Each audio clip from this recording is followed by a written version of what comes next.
Hey there, it's me again. Today, we're gonna talk about something that's been on my mind lately.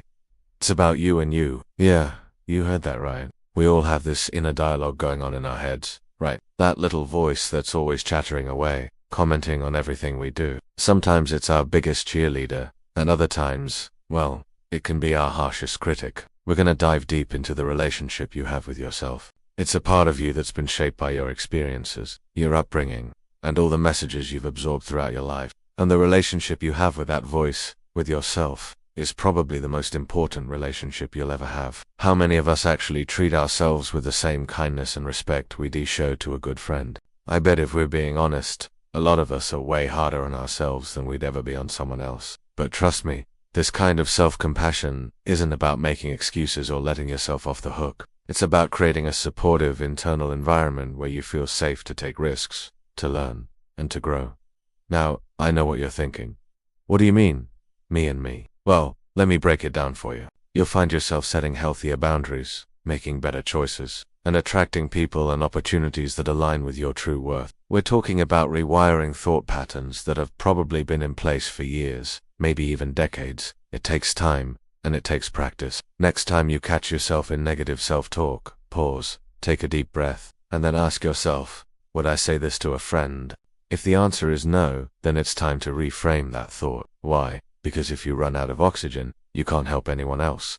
Self-love works the same way. You'll be less likely to seek validation from others because you'll be giving it to yourself. You'll be able to set healthier boundaries because you'll know your own worth. And you'll be able to love others more fully because you'll know how to love yourself. When you're filled up with self-compassion and self-respect, you have so much more to give to others. How's your relationship with yourself right now? Are you your own best friend or your own worst enemy? May it be filled with love, with laughter, with growth, and with endless compassion. Because you, my friend, are absolutely worth it. You're doing great just by being here, just by being you. And that's something worth celebrating every single day. And more importantly, what steps can you take today to start improving that relationship? But I promise you, it's worth it. Shouldn't we be focusing on others instead of ourselves? And I get it. Change isn't easy, and we all have our bad days. But the important thing is to keep trying, to keep showing up for yourself, day after day. We live in a world that often equates self-focus with selfishness. You are worthy of kindness, of compassion, of celebration. And the sooner you start believing that, the sooner your whole world will start to change. Treat yourself with kindness, speak to yourself with compassion, and celebrate your wins, no matter how small. But here's the truth. Taking care of yourself, loving yourself, isn't selfish at all.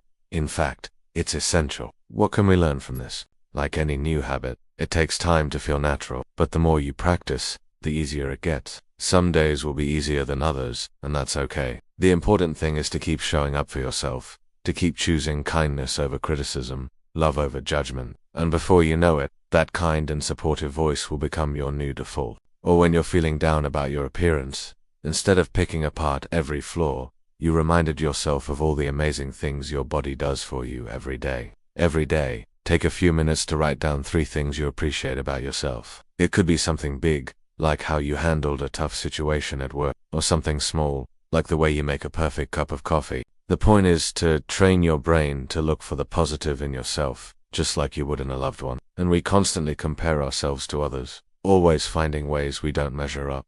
What can I learn from this? Instead of I'll never be good enough, try I'm constantly growing and improving. It's like we've got this inner bully that never takes a day off. From the second you wake up to the moment you fall asleep, and even in your dreams, you're there. So today, I want to challenge you to start changing that relationship, to start treating yourself like you would a best friend, or even better, like you'd treat a child you love. So, doesn't it make sense to make that relationship as positive and nurturing as possible? But here's the thing.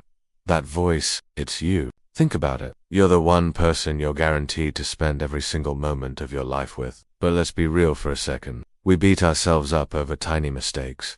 We replay embarrassing moments on loop in our heads. And you know what? That's not okay. It's not healthy, and it's definitely not helping us live our best lives. Imagine if every time you made a mistake, instead of berating yourself, you said something like, hey, it's okay. Everyone messes up sometimes. It might feel weird at first, like you're being too soft on yourself. And here's the really cool part.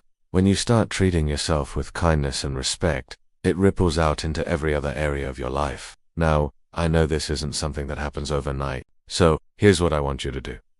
Start small. Instead of "I'm so stupid for making that mistake," try "I'm human, and humans make mistakes." And hey, don't worry if it feels a bit forced at first. Another thing that can really help is to start a gratitude practice. Now, I know some of you might be thinking, but isn't this all a bit selfish? Think about it like this.